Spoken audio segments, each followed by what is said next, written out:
Ashtavakra Mahageeta talk 20 chapter 5. So Ashtavakra మహాగీతలో ఈ 4 అధ్యాయాల్లో ఏం జరిగింది క్లుప్తంగా ఒకసారి వింటే ముందుకెళదాం. అష్టవక్రుడు జనకుడు అడిగిన ప్రశ్న, ముక్తి, మోక్షం, జ్ఞానం ఇలాంటివి ఎలా వస్తాయి, ఒక అంతులేని జిజ్ఞాసతో అడుగుతున్నానన్నప్పుడు అష్టవక్రుడు ఒక 19 సూత్రాలు చెప్పాడు. దాని యొక్క తాత్పర్యం ఇంతే.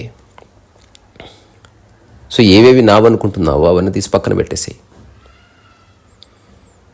అప్పుడు సహజంగా మోక్షం ఉంది.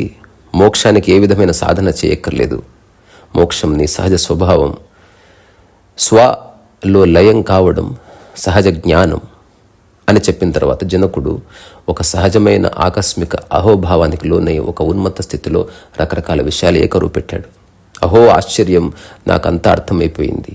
నేను శరీరాన్ని కాదు, మనసును కాదు, వాక్కును కాదు, ఆలోచనను కాదు, ఈ రాజ్యం నాది కాదు. మళ్ళీ జనకుడు అంటాడు, నేను జస్ట్ అందరికీ ప్రకాశాన్ని ఇస్తున్న కాంతిని.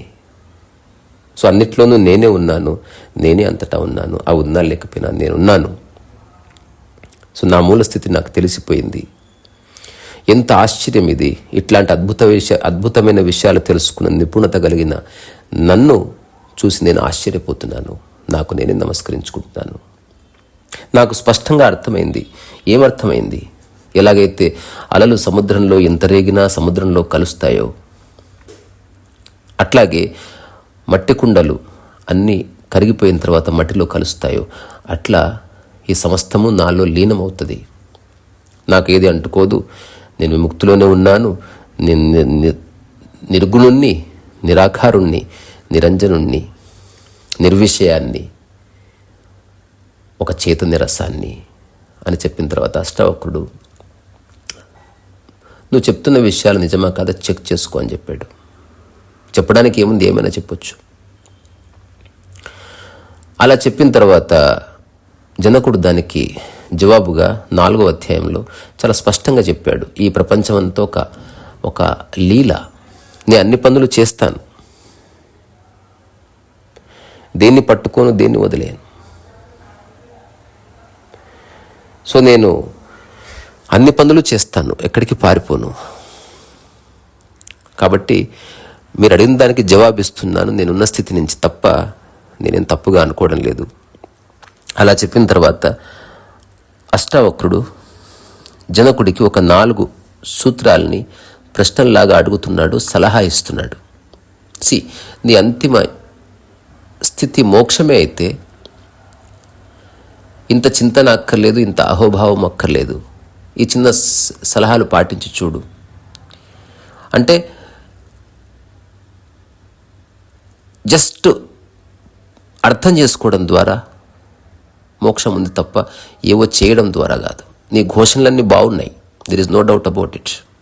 అయినప్పటికీ అష్టావక్రుడు ఈ సూత్రంలో జనకుడితో కొన్ని విషయాలు చెప్తున్నాడు.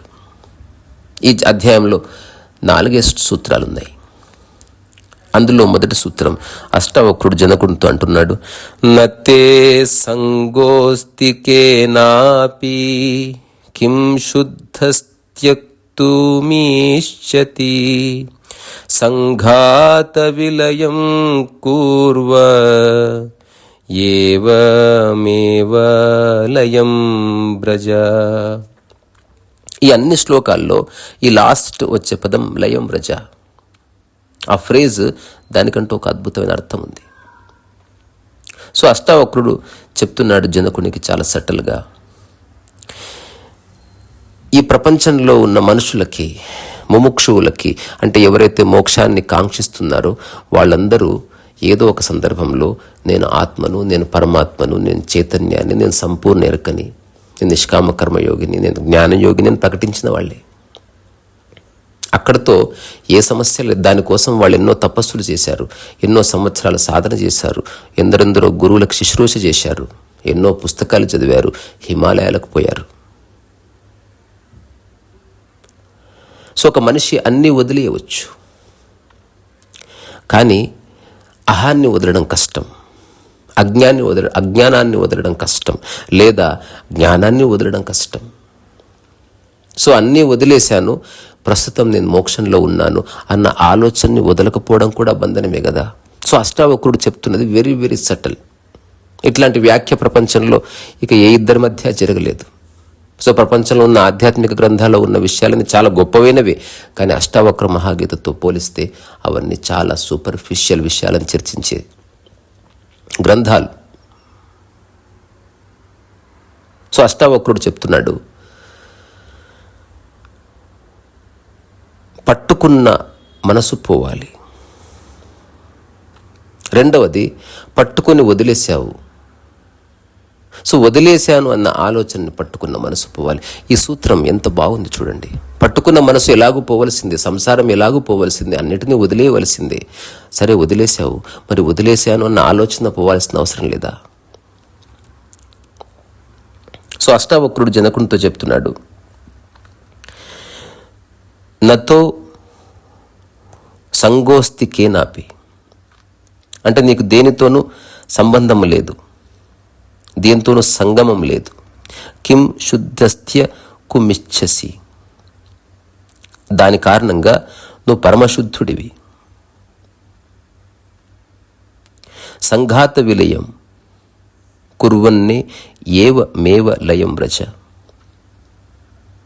సో ఇలాంటి దేనితో సంబంధం లేనప్పుడు ఘోషణ చేసేది ఎవరు? ఇంత ఆవేశంలో చెప్తున్నది ఎవరు?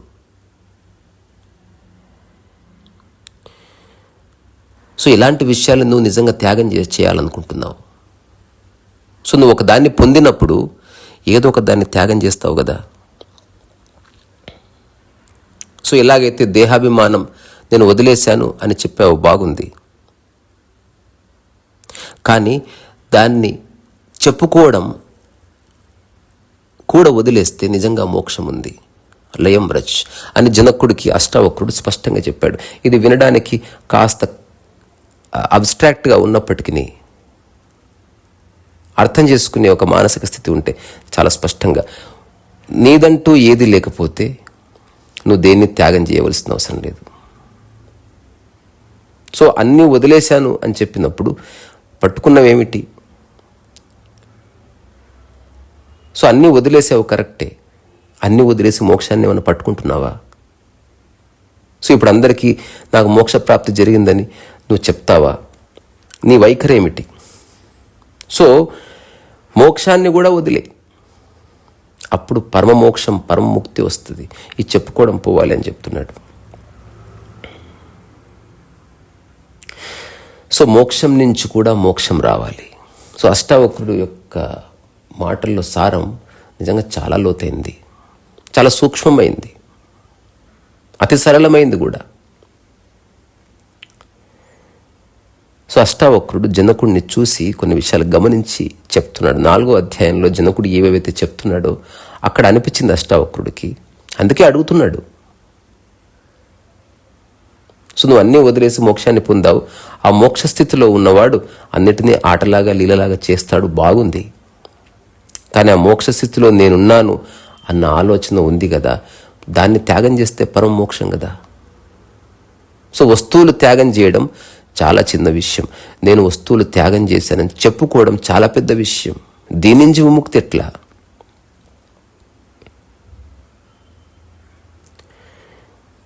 సో అష్టావక్రుడు చెప్తున్నది అల్టిమేట్.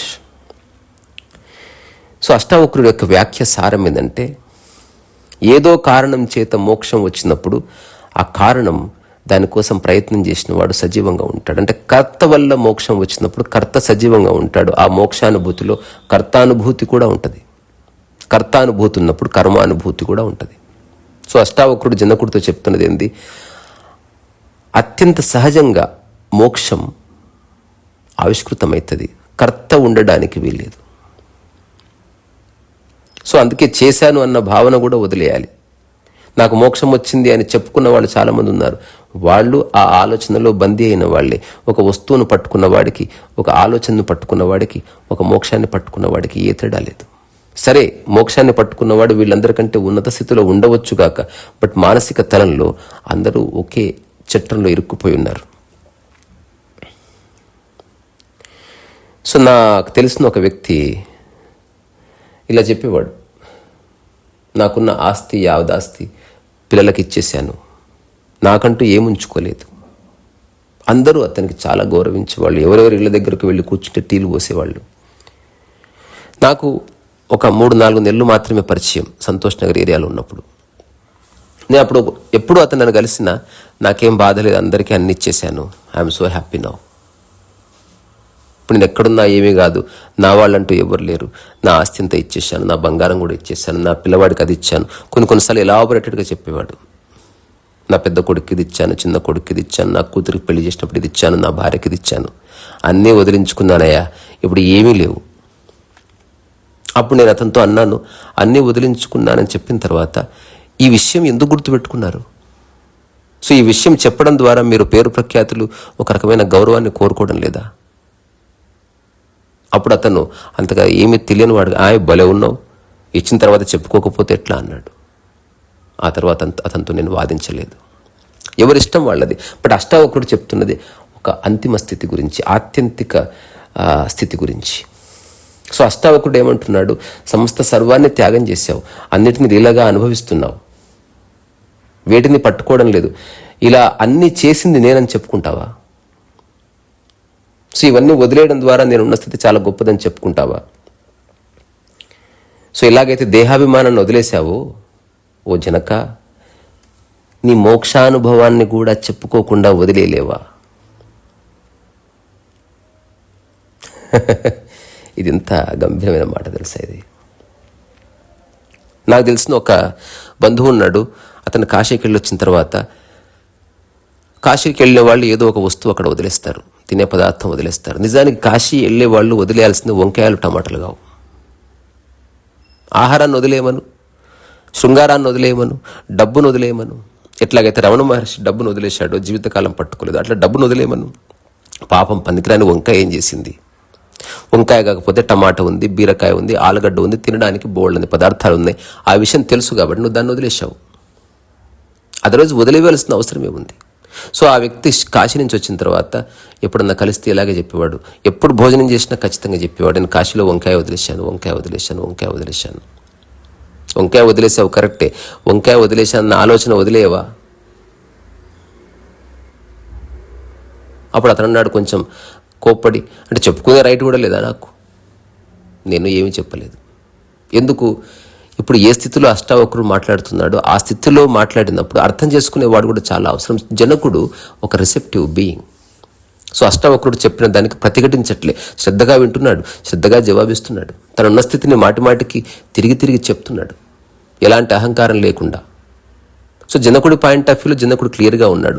అయినప్పటికీ అష్టావక్రుడు ఇంకాస్త ముందుకు తీసుకెళ్ళి గుర్తు చేస్తున్నాడు. ఏమని? మోక్షం వచ్చింది శభాష్ అని అనలేదు, ఈ మోక్షం వచ్చిందన్న ఒకానొక ఆలోచనని పట్టుకుంటావా?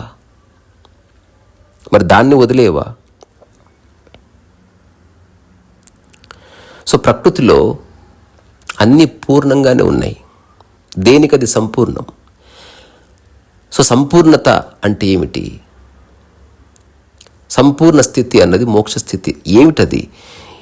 ఏది ఎలా ఉన్నాయో అలా బాగున్నాయి, అవి పరమ సజీవంగా ఉన్నాయి. సో ఏ విధమైన పోలిక లేదు, ఏ విధమైన ఘోషణ లేదు.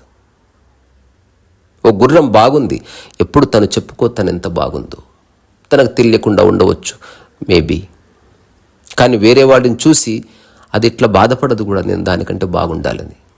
పొంగిపోవడం లేదు, బాధపడడం లేదు, అలాగని తన ఉన్న స్థితిని ప్రచారం చేసుకోవడం లేదు. సో రమణ మహర్షి జీవితంలో ఒక చిన్న సంఘటన జరిగింది.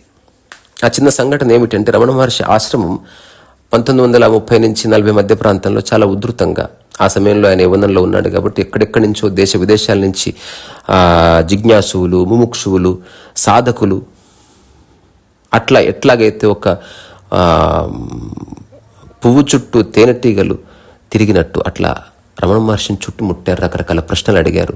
ఆ సమయంలో రమణ మహర్షి నుంచి సమగ్ర సాహిత్యం బయటకు వచ్చింది. దాన్ని ఎవరు రాశారు, ఇప్పుడు మనకు మార్కెట్లో దొరుకుతుంది. ఎవరు ఏదైనా అడగని రమణ మహర్షి తన మూల స్థితిలో నుంచి జవాబిచ్చిన విధానం నిజంగా అమేజింగ్. సో ఒకానొక ఇంట్రెస్టింగ్ ఇన్సిడెంట్ జరిగింది రమణ మహర్షి జీవితంలో. సో రమణ మహర్షి ఊరికి చదువుకుంటూ కూర్చున్నాడు, మిగతా వాళ్ళంతా మౌనంగా ఉన్నారు. అక్కడికి ఒక ఆయన వచ్చాడు, చక్కగా లాల్చి ధోవతి, ఓ కండువ, ముఖం మీద ఊడ్రపుండ్రాలు అంటే నామాలు పెట్టుకున్నాడు, చేతులకు కడియం వేసుకున్నాడు. సో అతను పరమనాస్తికుడు. సో అక్కడున్న మిగతా వాళ్ళంతా కొందరు ఆస్తికులు ఉన్నారు, దేవతారాధన చేసేవాళ్ళు ఉన్నారు, పూజలు చేసేవాళ్ళు ఉన్నారు. సో రమణ మహర్షి దగ్గరకు వచ్చేవాళ్ళు ఆస్తికులు కాదు, అన్నిటికీ అతీతం, ఆత్మను తెలుసుకోవడానికి వచ్చినవాడు. ఆత్మ నాస్తికము కాదు, ఆస్తికము కాదు. సో రమణ మహర్షి స్థితి అది ఏ సాంప్రదాయానికి చెందింది కాదు, అది ప్రకృతి సాంప్రదాయం, అది ఒక సహజ మోక్షం అది. సో అక్కడికి వచ్చిన పెద్ద ఆయన మిగతా వాళ్ళందరూ ఒక చిన్న వాగ్వివాదంలో పడ్డారు. ఇతను అంటాడు విగ్రహారాధన అవసరం లేదు అని, విగ్రహారాధన అజ్ఞానము అని. సో మిగతా వాళ్ళంతా అట్లా ఎట్లా అంటారండి, విగ్రహారాధన మంచిదే, విగ్రహారాధన చేసి చాలామంది ముక్తిని పొందిన వాళ్ళు ఉన్నారు, తప్పేమిటి అని. సో ఫైనల్గా ఇతను మంచి ఆర్గ్యుమెంటేటర్ కాబట్టి, చాలా మంచి తర్కాలు వితర్కాలు తీసుకొచ్చాడు కాబట్టి ఫైనల్గా ఇతను చెప్పిన మాట నెగ్గింది, అక్కడ ఉన్న వాళ్ళందరికీ నచ్చింది, ఏదో విధంగా అందరిని ఒప్పించాడు విగ్రహారాధన అవసరం లేదని. ఇదంతా వింటున్న రమణ మహర్షి ఏమీ మాట్లాడలేదు, తల తిప్పి కూడా చూడలేదు, తను ఏదో పుస్తకం చదువుకుంటూ ఉన్నాడు. ఏమీ పట్టనట్టు ఉండడం రమణ మహర్షి యొక్క స్థితి, జ్ఞాని యొక్క స్థితి. ప్రదర్శన అవసరమే లేదు, అవసరమైతే చెప్పడమే, అదర్వైజ్ చెప్పడమే లేదు, చెప్పాల్సిన అవసరమూ లేదు. చెప్పేవాళ్ళు ఎవరు లేరు, వినేవాళ్ళు ఎవరూ లేరు. సో ఆ తర్వాత అక్కడున్న వాళ్ళు ఎవరో, అయ్యా మీరైనా ఏదైనా చెప్పండి ఒక మాట అని రమణ మహర్షితో అన్నప్పుడు రమణ మహర్షి ఊరికి నవ్వి తను చదివే పుస్తకం పక్కన పెట్టి ఇట్లా అన్నాడంట, విగ్రహారాధన లేదు, విగ్రహారాధన అవసరం లేదని వాదిస్తున్న ఈ వ్యక్తి చేసినంత విగ్రహారాధన ఈ ప్రపంచంలో ఎవడు చేయడన్నాడంట. అందరూ ఆశ్చర్యపోయారు, ఇదేం జవాబు? ఆయన విగ్రహారాధన అవసరం లేదు, మొర్రో నేను నాస్తికుణ్ణి అని చెప్పిన తర్వాత రమణ మహర్షి అతన్ని పట్టుకొని ఇతనెంత గొప్ప విగ్రహారాధకుడు భూమి మీద లేడని చెప్పడం ఎంత ఆశ్చర్యం. అందరు ఆశ్చర్యపోయి చూశారు, ఎవరు ఊహించని జవాబు. అప్పుడు రమణ మహర్షి చెప్పాడంట, శరీరం కూడా విగ్రహమే. ఆయన తన విగ్రహానికి ఎంత చక్కగా అభిషేకం పెట్టి, దాన్ని చక్కగా అలంకరించి, దానికి చక్కటి వస్త్రాలు తొడిగి, దానికి కొంచెం ప్రసాదం పెట్టి, చూడెంత చక్కగా నడుచుకుంటూ వచ్చాడు. ఇంత చక్కటి విగ్రహం, ఇంత చక్కటి విగ్రహాన్ని ఆరాధించి విగ్రహ పూజ విగ్రహారాధన చేసేవాడిని నా జీవితంలో చూడలేదని చెప్పిపోయాడంట. సో జ్ఞాని యొక్క దృష్టి అత్యంత సునిశ్చితం. సో అన్నిటికీ అతీతంగా నిలబడ్డవాడు చూసే విషయాలు ఒక సాధారణమైన మనిషి చూడలేడు. సో శుద్ధమైంది అంటే తన స్వభావంలో ఉన్నదే. కలితి అయింది ఏమిటి అంటే అది పరభావంలో పడ్డది, ప్రభావంలో పడ్డది. స్వభావం, ప్రభావం అనే దానికి ఖచ్చితంగా వేరే వాటితో సంబంధం ఉంటుంది. ఒక వ్యక్తి ప్రభావం, ఒక గురువు ప్రభావానికి లోనయ్యాను, పుస్తకం ప్రభావానికి లోనయ్యాను, ఒక ఫిలాసఫర్ ప్రభావానికి లోనయ్యాను. దేర్ ఇస్ ఆల్వేస్ ఒక దానితో ప్రత్యక్ష సంబంధం లేదా పరోక్ష సంబంధం కలిగి ఉంటుంది ప్రభావానికి. You are under a kind of influence. కానీ స్వభావం అట్లా కాదు. నీ స్థితిలో నువ్వు ఉన్నావంతే. నువ్వు గొప్పగా లేవు, అధముడిగా లేవు. ఎలా ఉండాలో అలా ఉన్నావు. ఒక గులాబీ పువ్వు ఎలా ఉందో అలా ఉంది. నువ్వు ఒకలా ఉండాలనుకునే ప్రయత్నం చేసి పొందినప్పుడు ఘోషణ ఉంది, చెప్పుకోవడం ఉంది, గొప్పలు చెప్పుకోవడం ఉంది, ప్రదర్శన ఉంది. నువ్వు ఎలా ఉన్నావో అలాగే ఉన్నప్పుడు ఏ ప్రదర్శన ఎందుకు, ఏ చెప్పుకోవడం ఎందుకు? సో అష్టావక్రుడు జనకునితో చెప్తున్నాడు, ఎలాగైతే రకరకాల భ్రాంతులను వదిలేశావో నేను మోక్షాన్ని పొందాను అన్న భ్రాంతిని వదిలేరాదు. తద్వారా పరమమోక్షం, పరముక్తి.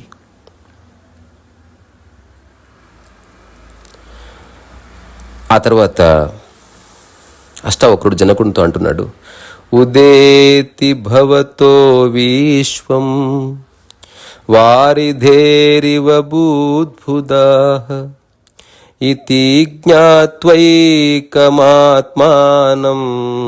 ఏవ ఏవ లయం వ్రజ. మళ్ళీ లయం వ్రజ, ఇలా చేసి ముక్తిని పొందు. లయం అంటే మోక్షం. నీటి బిందువు సముద్రంలో కలిసిపోయింది, లయం వ్రజ. మనసు హృదయంలో అణిగిపోయింది, లయం వ్రజ. సో అష్టావక్రుడు ఏం చెప్తున్నాడు జనకుడితో? ఇది చాలా తేలికైన, అత్యంత ప్రభావవంతమైన సరళమైన సూత్రం ఇది. ఉదేతి భవతో విశ్వం వారిధేరివ బుద్భుత ఇతి జ్ఞాత్వైకమాత్మానమేం ఏవం ఏవం లయం వ్రచ. సో అష్టావక్రుడు జనకునితో చెప్తున్నాడు, సో నీ ద్వారానే సంసారం ఉత్పన్నమవుతుందని చెప్పావు, బాగుంది. ఎలాగైతే సముద్రం ద్వారానే అలలు ఉత్పన్నమవుతాయని, సముద్రమే లేకపోతే అలలు ఎక్కడివి, బాగుంది నువ్వు చెప్పింది. ఇలా అనుకోవడం వల్ల నువ్వు మోక్షాన్ని పొందినట్టు అనుకుంటున్నావా? జస్ట్ అనుకుంటున్నావా? అది ఎట్లా తెలుస్తుంది? ఇంతకుముందే అనుకున్నట్టు ఏదైనా అనుకోవచ్చు, దేని గురించైనా అనుకోవచ్చు. సో జస్ట్ నేను ఆత్మని తెలుసుకొని పరమోక్షాన్ని పొందితే సరిపోతుంది కదా అన్నాడు.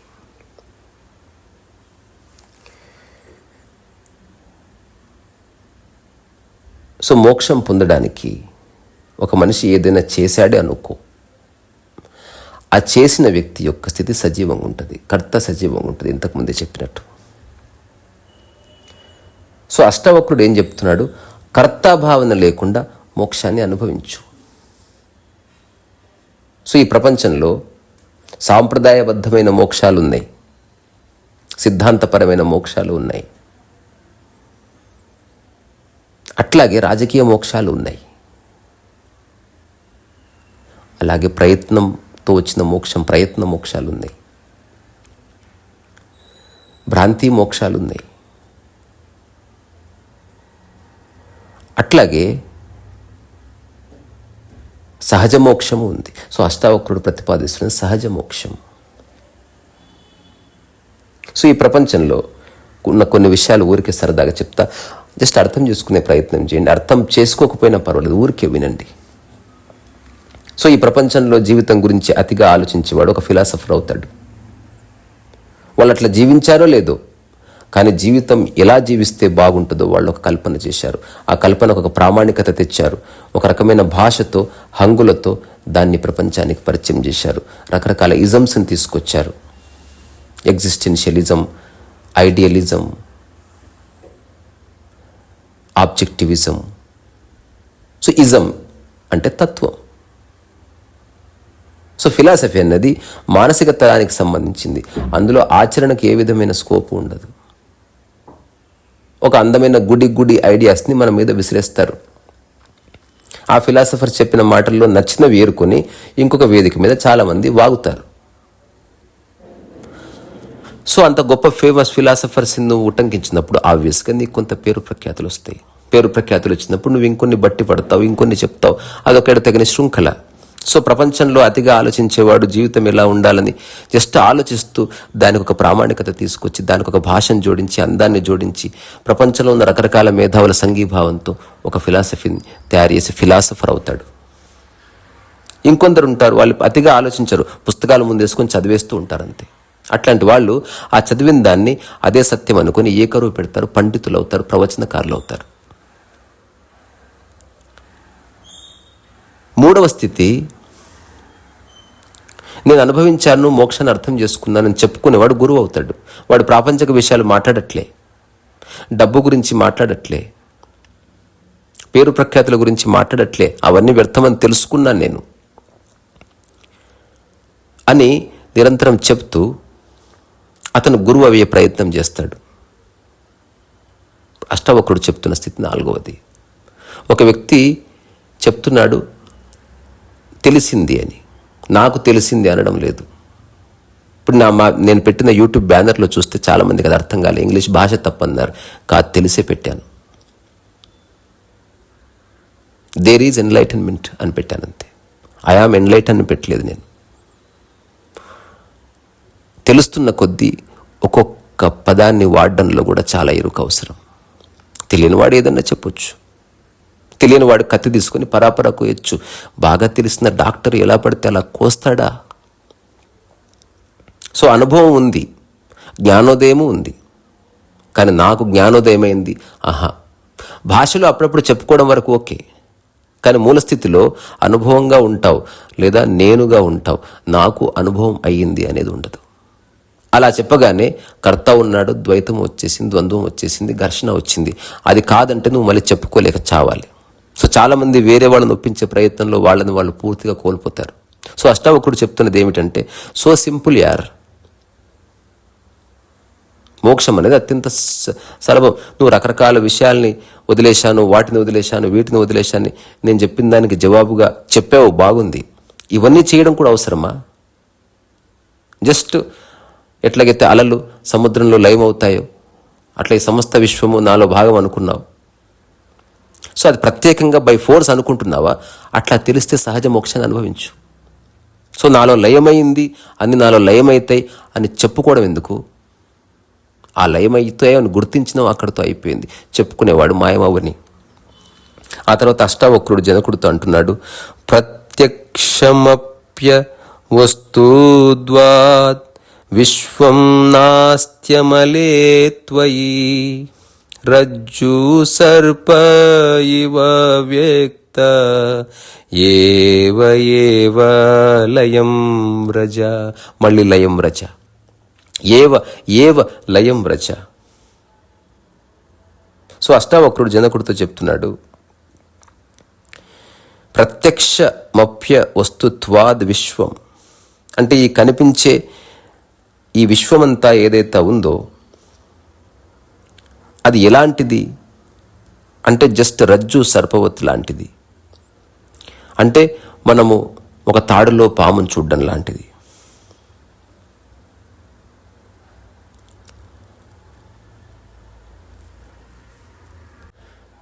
సో తాడులో పాముంది అని తెలుసుకున్నావు. నువ్వు తెలుసుకున్నా తెలియకపోయినా తాడులో పాము లేదుగా. సో ఇప్పుడు తాడులో పాము లేదని నేను ఎట్లాగైతే తెలుసుకున్నానో, ఈ సమస్త సంసారము జస్ట్ ఒక దృశ్యమానం అని తెలుసుకొని ఆ తెలుసుకున్న స్థితిలో ఉన్నావనుకుని మోక్షాన్ని అనుభవిస్తున్నావా?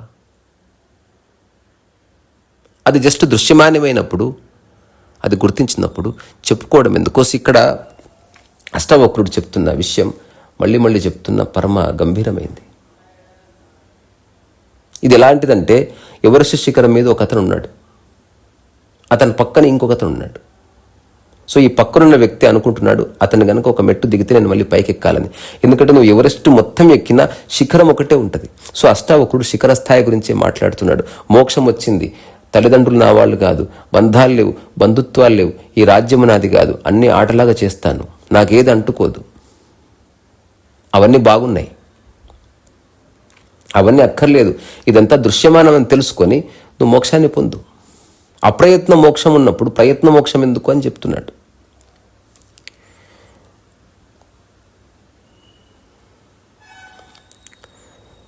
ఒకసారి జార్జ్ గుడ్జీఫ్ దగ్గరికి ఒక ఫిలాసఫర్ వచ్చి కాస్త కోప్పట్టాడంట. నీకేం తెలుసని, నీవేం అథారిటీ అని ఈ ప్రజల్ని మోసం చేస్తున్నావు? నేను ఒక ఫిలాసఫర్ని, ఒక థింకర్ని, పుస్తకాలు రాశాను, నాకంటే ఎక్కువ తెలుసా నీకు? అప్పుడు జార్జ్ గుడ్జీఫ్ అడిగాడంట, పేపర్స్ ఇచ్చి, నిజంగా నువ్వేం తెలుసుకున్నావు పేపర్ మీద రాయి. రాస్తాను అన్నప్పుడు గుడ్జీఫ్ చెప్పాడంట, ఎక్కడో చదివింది కాదు సుమా, నీ అంతకు నువ్వు ఏం తెలుసుకున్నావు రాయి. అతను చాలా రాశాడు, కానీ తను చదివితే అనిపించింది ఇవన్నీ ఎక్కడో చదివినవే. ఇప్పుడు పిల్లలు ఎగ్జామ్లో రాస్తారు H2O అంటే వాటర్ అని. వాళ్ళకి తెలిసి రాస్తారా? పుస్తకంలో ఉన్న చదివి రాస్తున్నారంతే. సుపురాణాల గురించి చెప్పేవాళ్ళు ఎక్కడో చదివి నమ్మి చెప్తున్నారంతే. సో ఆత్మజ్ఞానం గురించి చెప్పేవాళ్ళు ఎక్కడో చదివి నమ్మి చెప్తున్నారంతే. నీ అనుభవాన్ని ఆధారం చేసుకుని అక్కడి నుంచి నువ్వు కర్తగా, నిష్కామ కర్మగా చెప్పడం వేరే. ఏ పని చేసినా కర్త ఉన్నాడు, కర్త లేకుండా మాయం అవ్వడం అనేది లేదు. సో ఆ ఫిలాసఫర్ రాశాడు చాలా పేపర్లు, చెక్ చేసుకుంటే అంతా ఎక్కడో చదివింది, ఎక్కడో విన్నది ఇట్లా ఉంది. ఆ తర్వాత మళ్ళీ నిర్ణయించుకున్నాడు మళ్ళీ రాయాలని. ఫైనల్గా గుడ్జీఫ్ దగ్గరకు వచ్చి చెప్పాడంట, జస్ట్ వైట్ పేపర్ ఉందండి, రాయడానికి ఏమీ లేదు, అసలు నిజంగా నా అంతకు నేను తెలుసుకున్నది ఏది లేదు. సో నేను వేరే వ్యక్తులు చెప్పిన దాన్ని ఆధారం చేసుకొని చాలా ఆలోచించి చాలా తెలుసుకున్నాను, కానీ స్వయంగా తెలుసుకున్నది ఏమీ లేదు. అక్కడితో వాళ్ళ కాన్వర్జేషన్ ఎండ్ అయిపోయింది. సో అష్టావక్రుడు అక్కడికి తీసుకెళ్తున్నాడు. ఇప్పుడు మీరైనా ఆలోచించుకోండి, మీ ఇంట్లో మీరు తయారు చేసింది ఏదైనా ఉందా? ఫ్రిడ్జ్ ఎవరో తయారు చేశారు, డోర్లు ఎవరో తయారు చేశారు, గోడలు ఎవరో తయారు చేశారు. ఫ్యాన్ ఎవరో తయారు చేశారు, ఫోన్ ఎవరో తయారు చేశారు. ఒక్కటన్నా ఒకసారి చూసుకోండి అసలు. సో రేపే వీలైతే ఒక చిన్న పేపర్ మీద ఒక సర్కిల్ బొమ్మ గీసి దాని కింద మీ సంతకం పెట్టి అక్కడ గోడకు పెట్టుకోండి. అది నీ స్వయం నుంచి బయటకు వచ్చింది. ఇప్పుడు నేను చెప్పానని చేసినా కూడా అది నీది కాదు, ఎవరు ఐడియా ఇచ్చారు. సో అట్లాంటి ఒకానొక మానసిక స్థితి, ఆ పరిపక్వత, ఆ శుద్ధ బుద్ధి సో మనిషికి ఉండదు.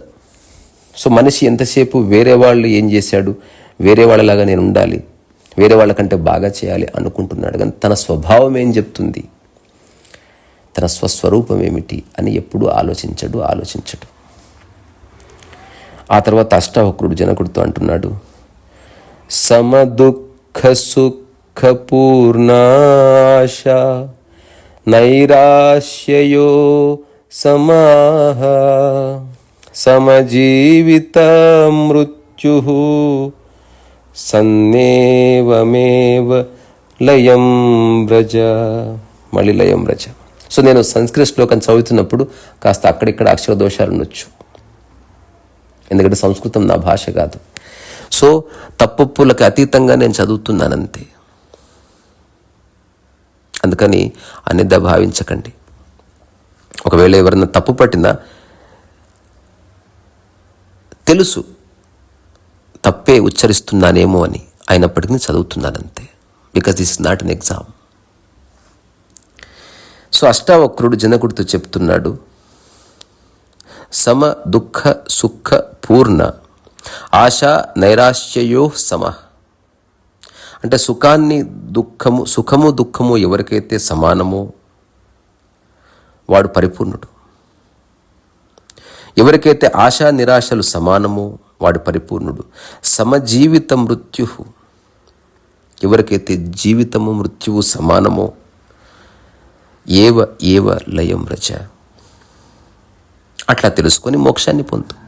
ఈ ఘోషణలు ఎందుకు అంటే అష్టావక్రుడు ఎటువైపు తీసుకెళ్తున్నాడు అంటే అప్రయత్నతలోకి రా. నువ్వు ప్రయత్నం వల్ల మోక్షం వచ్చిందనుకో, ప్రయత్నం చేసేవాడు మిగులుతాడు. సో ఈ చిన్న విషయాన్ని ఖచ్చితంగా అర్థం చేసుకుని తీరాలి.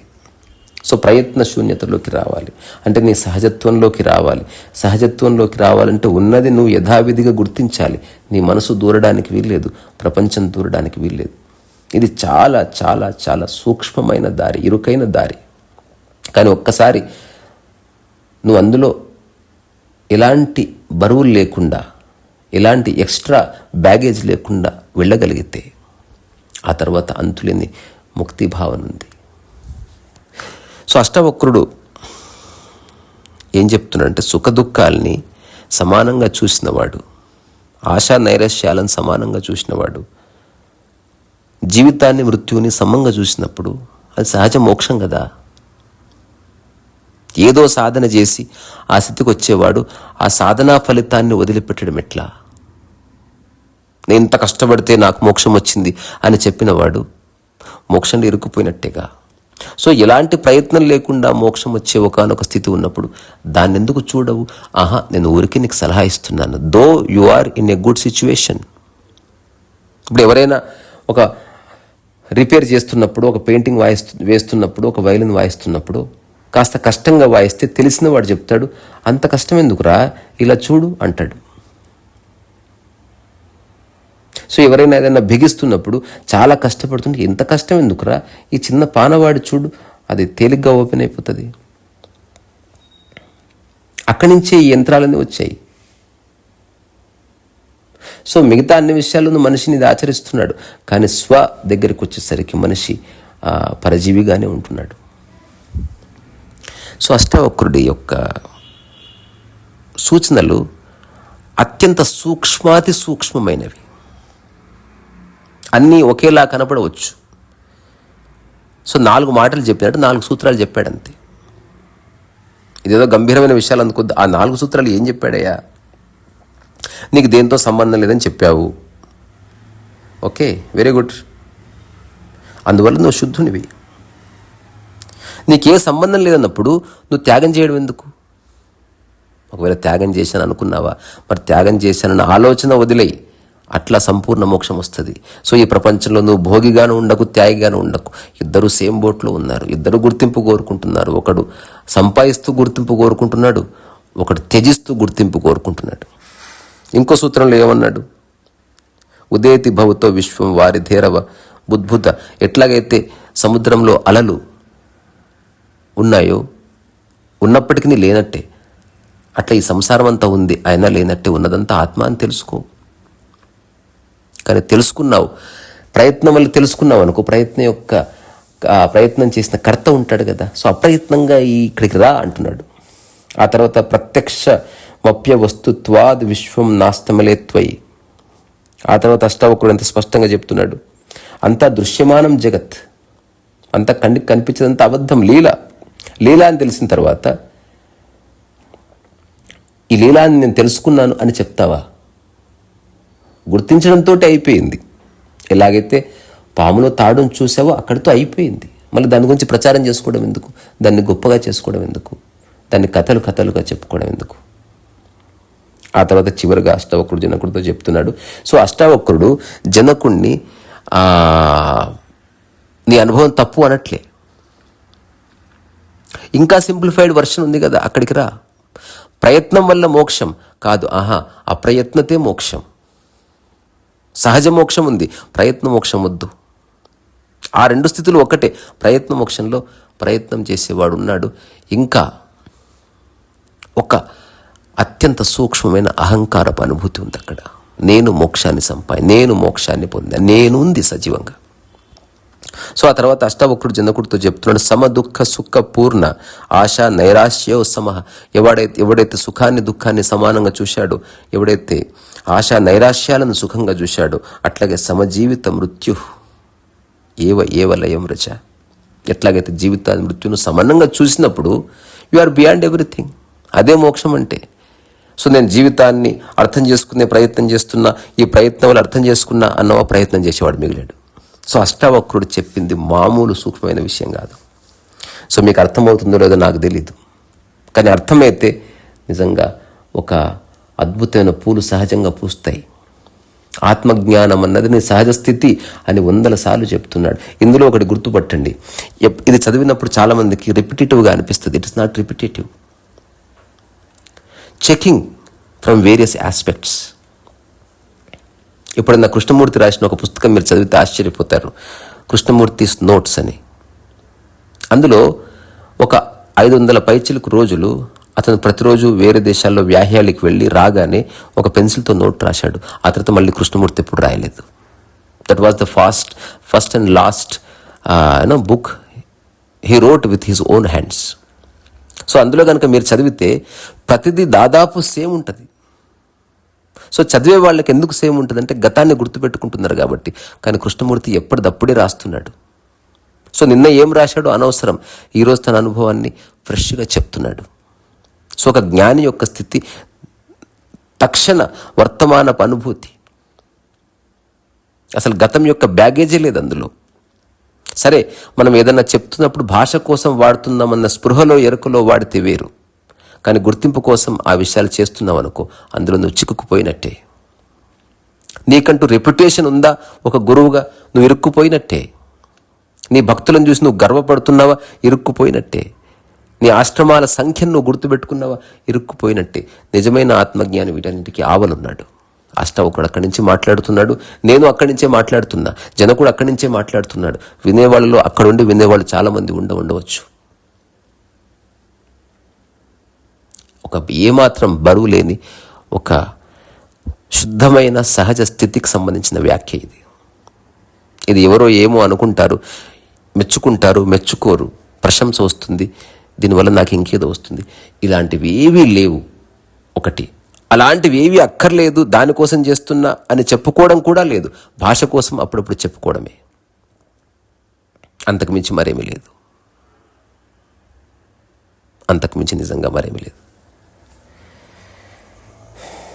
సో ఆ తర్వాత 6వ అధ్యాయం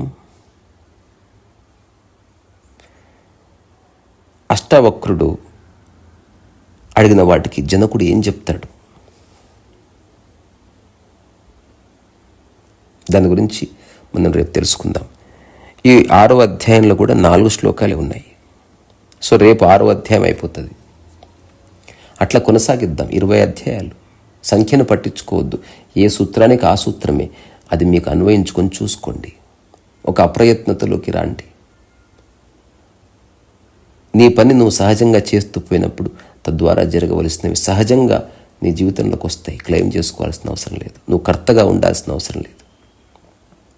అన్ని పనులు చేస్తూ వేటికి అంటకుండా ఉండడం ఒకటి, అన్ని పనులు చేస్తూ వేటికి అంటకుండా ఉన్నాను నేను అని చెప్పుకోవద్దని చెప్తున్నాడు అష్టావక్రుడు. అంటే ఒక ఎంటిక వ్రాసి అయినా సరే అహంకార భావన ఉండటానికి వీల్లేదు, నేను అన్న భావన ఉండటానికి వీల్లేదు. ఈ యొక్క ఐడెంటిటీకి సంబంధించిన ఎలాంటి ఐడెంటిటీ అయినా సంపూర్ణంగా పోయిన మరుక్షణం అది నీది కాదు, అదంతా అక్కర్లేదని తెలుసుకుందాం. సహజంగా ఆత్మజ్ఞానం, నీ స్థితి, నీ సహజ స్వభావం కదా జనక. ఒకసారి చూడు, నువ్వు చెప్పినవన్నీ బాగున్నాయి, ఇది ఇంకాస్త దగ్గర దారి, ఒకసారి చూడు చూడు చూడని ఒక 4 సూత్రాలు చెప్పాడు. ఆ తర్వాత రేపు జనకుడు ఏం చెప్తాడో చూద్దాం. సో ఇక్కడి నుంచి మీ ఓపికకి శిరస్సు ఉంచి నమస్కారం చేస్తున్నా, ఉన్న చోటనే ముక్తి పొందండి. కాళ్ళు బాగున్నవాడికి కట్టెలు అక్కర్లేదు. సరిగ్గా చూడగలిగితే ఏ గురువు అక్కర్లేదు. దాని అర్థం వాళ్ళని విస్మరించమని కాదు, వాళ్ళని గౌరవించండి, కానీ వాళ్ళలో ఇరుక్కుపోవద్దనేది మాత్రం నా జీవితకాలం చెప్తాను.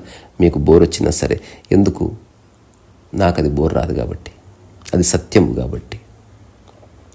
ఎక్కడైనా ఇరుక్కుపో, తప్పించుకోవచ్చు, గురువులో ఇరుక్కు మాత్రం పోకు. ఇదొక ప్రేమపూర్వక హెచ్చరిక. గురువుతో స్నేహం ఉండని, గురువు పట్ల కృతజ్ఞత ఉండని, ఎప్పుడన్నా తలుచుకుంటే తలుచుకో, కానీ సేవ పేరు మీద నీ జీవితాన్ని గురువుకు అంకితం చేయకు. ఎందుకంటే గురువు ప్రాపంచిక విషయాల కోసం లేడు. ఆ సేవ ఏదో గురువు ఛాయ లేకుండా నువ్వు ఒక్కడివే చేసుకోపో, సంపూర్ణ విముక్తిలో. రీ సరస్వ వయసు.